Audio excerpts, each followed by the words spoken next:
Şimdi Gülistan Doku 6 yıldır hiçbir şekilde tüm kadınların çabasına rağmen, tüm kadın örgütlerinin eylemlerine rağmen hukuki olarak hiçbir yol alınamadı. Aslında bizler kendi adımıza bunun arkasında bir özel savaş politikasının olduğunu biliyorduk. Çünkü daha önce İpeker'de de yaşadık bunu. Fail korkusuz bir şekilde kendini bana hiçbir şey olmaz gibi söylemlerde bulunmuştu. Şimdi evet, yani bir kadın Dersim gibi küçücük bir yerde her tarafın mobese, her tarafın kontrolün sağlandığı bir bölgede ve valinin yönlendirmesiyle arama çalışmalarının yapılmasıyla intihar etti söylendi. Aile bekletildi vesaire. Şimdi özel savaş politikaları zaten iradeyi yok etmeye dayalı bir şeydir. Özellikle kadın iradesini, kadını zayıflatmak, düşürmek, güçsüzleştirmek, yok saymak için yıllardır bölgede olan bir politikadır bu. Bunu biliyoruz zaten. Gülistan'dan da yani şimdi 13 kişinin gözaltına alınması 6 yıl sonra, yani gerçekten bu ülkede artık insanların güvenini tamamen yitirmiş bir noktadayız. Hepimiz güvenimizi tamamen yitirdik. Çünkü biliyorsunuz Nadira vekilin evinde vekilin tabancasıyla öldü ve hala açığa çıkan bir şey yok. Yelda var. Yani sayamayacağım onlarca kadın ismi var. Bunlar kesinlikle böyle münferit denebilecek ya da evet işte olabilir, her ülkede olur denebilecek olaylar değil. Maalesef bunların hepsi bir özel savaş politikası. Özellikle bölgede yaşananlar. Evet, değerli Fatma, yani sizin de biraz önce bahsettiğiniz gibi bu isimlerin hiçbiri tesadüf değil ve 6 senedir hem Gülistan'ın ailesi hem kadın örgütleri Gülistan Doku nerede diye sormaya da devam ettiler. Bunun için eylemler gerçekleştirdiler ve onlara kızlarının intihar ettiği dayatıldı. Hani bu gerçekliği, bunu kabul etmeleri dayatıldı ama buna rağmen ısrarla devam ettiler ve bugün açığa çıkan birçok ayrıntı bunun böyle olmadığını da göstermiş oldu. Biraz belki hani buradan doğru şunu da konuşabiliriz. Yani siz de biraz önce değindiniz. Dersim gibi aslında devletin her köşe başına mobese koyduğu, her tarafının izlendiği bir şehirden bahsediyoruz ki Kürdistan'ın aslında neredeyse tamamı bu şekilde denetim altında tutulmaya çalışılıyor ama Dersim bu konuda çok da özel bir bölge ve buna rağmen biz şöyle bir tablo izledik hep birlikte. Yani bir türlü Gülistan'ın nerede olduğu bulunamadı ve özellikle ilk Gülistan'ın ailesi tarafından arandığı ilk dönemde bizzat vali tarafından köprü başına götürülüp o kızınız buradan intihar edildi ve bunu kabul etmeleri üzerine baskı uyguladığını da izlemiş olduk.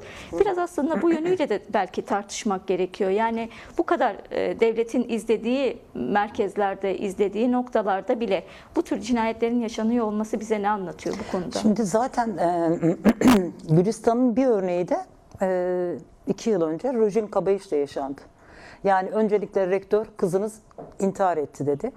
Şimdi aslında birçok bulgu rektörün de içinde olduğu bir devlet mekanizmasını ortaya çıkartıyor. Yani burada da Gülistan'da ve Rojin'de aslında aynı şeyler. Aileyi önce oyalama, intihar olayı, sonra onlarca ailenin avukatlarının ortaya çıkardığı onlarca delile rağmen hala kamuoyundan ve aileden gizlenen onlarca durum var ki şimdi açığa çıkacak sanırım. Umarım yani bu ülkede geçmişte Susurluk diye bir olay olduğunda hatırlıyorum, ertesi gün Radikal gazetesi şöyle bir başlık atmıştı. Artık hiçbir şey eskisi gibi olmayacak. Gerçekten o dönemde umudumuzun yükseldiği bir dönem. Dedik evet, burada devlet ve mafya bir işbirliği var ve artık açığa çıktı. Yani burada artık hani somut deliller var ortada ve her şey artık bundan sonra eskisi gibi olmayacağı inanmak istedik. Ama maalesef o günden bugüne, 90'lı yıllardan bugüne bir şey değişmedi. Daha da kötüye gitti. Özellikle kadınlar açısından. Yani onlarca her gün kadın cinayeti duyuyoruz. Duymadığımız gerçekten başka, yani bir gün acaba bir kadın cinayetine uyanmayız belki bugün dediğimiz bir gün yok. Her gün kadın cinayetleri var. Çünkü bunun arkasında bir cezasızlık politikası var. Gülistan'ın olayı da ben de umut etmiştim aslında bugüne kadar. Belki bir yerlerden hani Rusya bağlantısı var, işte şeyin erkek arkadaşının Rus kökenli olmasından kaynaklı belki oralardan bir yerlerden çıkar mı vesaire, ama hiç beklemediğimiz bir şey, valinin oğlu, eski valinin oğlu çıktı. Zaten o ayrıntı da çok önemli değil mi? Esas Evet, mesela özel evet, savaş politikalarında politikaları yönünü tartışırken en temel noktalardan bir tanesi bu. Biz kadına dönük, çocuğa dönük her şiddet olgusunun altında bir şekilde aslında bunu örtebilecek bir erkek dayanışması, çeşitli kurumlarda erkek dayanışması görebiliyoruz. Aslında tam da biraz önce söylediğinize ek olarak bu soruşturmada açığa çıkan bilgilerden bir tanesini de paylaşmak istiyorum. Savcılık ifadesi tamamlanan Gökhan Ertok, ki Gülistan'ın sim kartındaki bütün yazışmaları sildiği belirtilen kişi, kendisi bir polis memuru.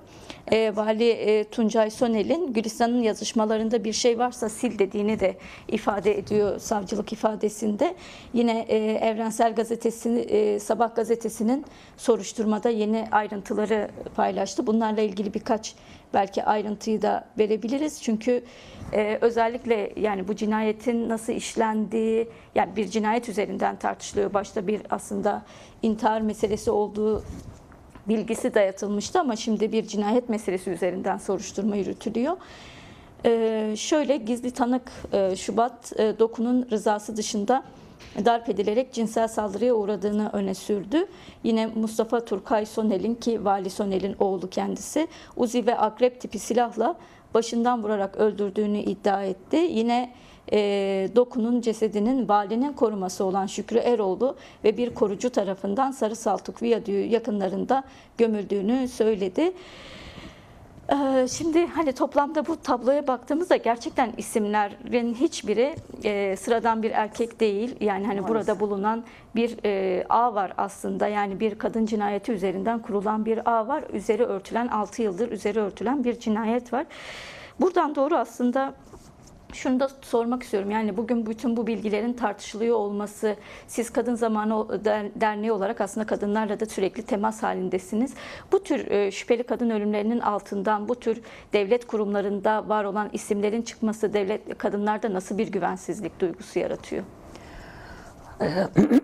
Evet, şimdi biz sahaya indiğimizde birebir ilçelerde atölyeler yapıyoruz. Toplumsal cinsiyet eşitliği, ev içi emek, şiddetle mücadele vesaire. Her konuda atölyelerimiz olduğunda kadınlarla sohbet esnasında şunu duyuyoruz. Ya kime şikayet edeyim ki? Kim, hani gitsem karakola, kim beni dinleyecek ya da geri gönderecek beni? Böyle bir güvensizlik var. Bir defa karakola güvenmiyor. Adliyeye güvenmiyor, kolluk kesinlikle güvenmiyor, adliyeye güvenmiyor. Burada güveneceği bir tek gerçekten kadın örgütleri kalıyor. Yani belki bir kadın dayanışmasıyla ben bir adım atabilir mi düşünüyor kadın. Dolayısıyla bu güvensizlik, şimdi ben gençlikte de bunu gördüğümde çok üzülüyorum. Yani gençlikte de böyle bir güvensizlik var. Özellikle öğrenciler, üniversite öğrencileri. Böyle bir çaresiz ve umutsuz bir hal var. Evet, okuyoruz ama ne olacak bu ülkede? Ya da işte nerede, ne zaman katledileceğimiz belli değil.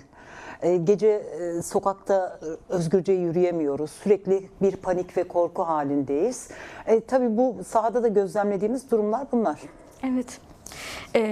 Kadın cinayetleriyle ilgili olan ortak noktasını da konuşmak isteriz. Yani evet, bir yanıyla bu kamu kurumları içerisinde, devletin kolluk güçleri içerisinde belli isimlerin, özellikle tabii ki erkeklerin ve bunların çocuklarının, erkek çocuklarının yarattığı ve fail olduğu bir gerçeklik var karşımızda. Ancak bunu tabii tek başına böyle de değerlendirmek doğru değil. Karşımızda aslında bir bütün erkek şiddeti söz konusu. Biraz bugün okullardaki durumu, öğrencilerin yani öğrenciyken fail durumuna gelen çocukların durumunu oyunlarla, dijital dünyayla birleştirmeye çalışan bir akıl da var. Bunun karşısında biraz bu ikisinin ortak noktasındaki erkek şiddetini de konuşmak isteriz. Yani bu iki olayın ortak noktası olan erkek şiddetini nasıl değerlendirmek lazım? Yani, okuldaki şiddet tek başına bir Yani bir nedeni yok bunun. Böyle yani ne buna sadece anne babanın işte vermediği eğitim, işte okul öğretmenin yetiştiremediği öğrenci, burada bence üçlü bir mekanizma işlemesi gerekiyor. En başta devlet. Devlet bir defa okullarda bilimsellikten uzak artık. Felsefe görmüyor çocuklar doğru düzgün. Sosyoloji görmüyorlar. Doğa bilincini görmüyorlar. Ve sadece ezbere dayalı, ezberleyip sınavlara giren, yüksek notlar alan, diğer üniversite sınavlarında da işte dershanelere gidip bir yerlere yerleşen öğrenciler ve sonrasında da umutlarının yok oluşu ve tamamen ülkeyi terk etme fikri. Ben gençlikte gördüğüm bu. Çevremde de ve yaygın olarak da hissedilen bu. Şimdi en başta okul bilim yuvasıydı. Yani aklımıza okul deyince eğitimin ve öğretimin olduğu bir yer diye söyleniyordu. Maalesef bu bilimsellikten uzak, laiklikten uzak, dinci, tekçi bir eğitim sistemi var şu anda. Ve çocuklar tamamen dijital yayın, dijital medyaya hapsolmuş durumdalar. Yani dışarıda bir oyun, geçen gün bir atölyemizde arkadaşlarımız kadınlar gelmişti. Çocuklarla da oyun oynamak, yani anneler orada atölyeye rahat katılabilsin diye biz bir iki arkadaşımız çocuklarla ilgilendiler. Oyun hamurları vesaire. Çocuklardan ilk gelen soru, video oyunları mı oynayacağız? Cep telefonuyla mı oynayacağız? O bilgisayar mı var? Yani onun dışında bir oyun bilmiyor çocuklar ve oyunlar da genelde şiddete dayalı. Şimdi tamamen bu da diyemiyoruz. Yani tamamen oyunlardan kaynaklı. Şimdi bu çağ böyle, evet. Çocuk doğduğunda eline telefonlar veriliyor. Maalesef veriliyor yani. Anne belki biraz rahatlasın diye ya da baba biraz rahatlasın diye hani biraz oynayabilir gibi düşünürken evet, yani ailede biraz denetleme, yani annede babada biraz denetleme gerekiyor. Biraz tabii ki ya baktığımızda işte Finlandiya'ya bakıyoruz, Norveç'e bakıyoruz, dünyanın en iyi eğitim sisteminin olduğu yerler. Ama orada işte pratik eğitim çok önemli mesela. Doğa bilinci çok önemli orada. Çocuklar dışarılarda ders yapıyorlar, öğrenerek, pratik yaparak öğreniyorlar. Yani sadece bir de hükümet aile yılı dedi ama çocuklar en fazla zararı ailede görüyor. Kadınlar en fazla zararı ailede görüyor. Demek ki aileyi de bu kadar kutsallaştırmamak gerekiyor. Yani değerli Fatma, bir taraftan aile değerli deniyor ama bir taraftan da bakıyoruz yani MESEM'ler diye bir gerçeklik var. Mesela bugün yine MESEM kapsamında 15 yaşındaki çocuğun MESEM programı çerçevesinde stajyer olarak çalıştığı bir fırında 9 ay boyunca tecavüze uğradığı gerçekliğiyle karşı karşıya kalıyoruz. Ya da yine 8. bu ayın şu an 16'sındayız ve 8. çocuk cinayetiyle, çocuk işçi cinayetiyle karşı karşıyayız. Yani bir taraftan böyle bir aile yılı, aile güzellemesi yapılıyor ama diğer taraftan da gerçekten kadının da korunmadığı, çocuğun da korunmadığı ve erkek şiddetine kurban edildiği bir toplam var. Ama şu dijital dünyayı bence biraz daha tartışmak gerekiyor. Çünkü şöyle bir yanıyla tartışılıyor. Sanki gerçekten hani bu şu an yaşananlar, şu an yaşanan şiddet olaylarının tamamının sebebi buradaki dijital dünya ve buradaki oyunlarmış gibi lanse ediliyor ama çok önemli bir durum var. Toplumda aslında ne yaşanıyorsa bir şekilde dijital medyaya yansıyan da bu oluyor. Yani oradaki savaş oyunlarına bakalım. Bir bütün aslında dünya üzerinde yaşanan savaşların örnekleri, yani mikro örnekleri bunlar. Yani hani bu savaşın, yani şu anda da mesela yukarıdan yapılan bombalamalarla, havadan yapılan bombalamalarla yüzlerce insan öldürülüyor ve kimse bunu hissetmiyor. Yani o ölümü hissetmeme hali de var çünkü bize o izlettiriliyor. Aynı şey aslında dijital medyada da var. Yani oyunlar denilen şeyde çocuklar, yani hani bu oyunlar içerisinde birçok insanı öldürüyor ama o ölümün ne olduğunu, o acının ne olduğu, o kanın ne olduğunu aslında anlamıyorlar ve buradan doğru bir şiddet güzellemesine dönüşmüş oluyor. Bir bütün aslında dünya üzerinde de benzer sorunlar var. Bu yönüyle de belki değerlendirmek lazım. Yani dijitalleşme yani bir günah keçisi olarak ilan edilmemeli. Bir bütün o toplumda yaşanan başlıca sorunları da ele almak gerekiyor gibi. Şimdi işte dediğim gibi yani bir çocuk için yaşamını sürdürmek, eğitimini almak, iyi beslenmek yani aslında çok boyutlu. Çok boyutlu. Yani beslenmediği zaman işte zekada bile gerilikler olabiliyor. Çocuğun algılaması düşebiliyor. Nedir? İşte Türkiye'de gerçekten beslenememe sorunu var. Bir defa tek boyutlu düşünemiyoruz. Yani sadece dijital medya üzerinden ben bakamıyorum bu olaya. Yani biz dernek olarak da böyle bakamıyoruz. Bunun ekonomik boyutları var bir defa. Sistem sorunu var bir defa. Güvensizlik var. Ve biraz da tabii ben özellikle mesela duyuyoruz, sosyal medyada da biz de takip ediyoruz. Diziler var mesela özendiren. Bir Yeraltı diye bir dizi, işte Bahçeli oradaki oyuncuları tebrik etti. Çok başarılısınız, çok güzel bir dizi diye bunu lanse etti. Ve dizi sanırım 90'lardaki o kolluğun siyasi mahkumlara yaptığı işkenceleri gösteren bir filmmiş. Yani ben izlemedim ama buna değinen bir filmmiş. Evet, bu dizi mesela aynı zamanda Devlet Bahçeli tarafından da böyle beğenilerek izlenen, başrol oyuncusu aranarak tebrik edilen falan bir dizi oldu. Yani böyle daha da meşhur edilen bir dizi oldu. Aynen. Şimdi biraz da şimdi gençliği düşünün. Zaten hani ergenlik dönemi kim ne derse belki inanabilecek, deneyebilecek bir yaş ergenlik dönemi.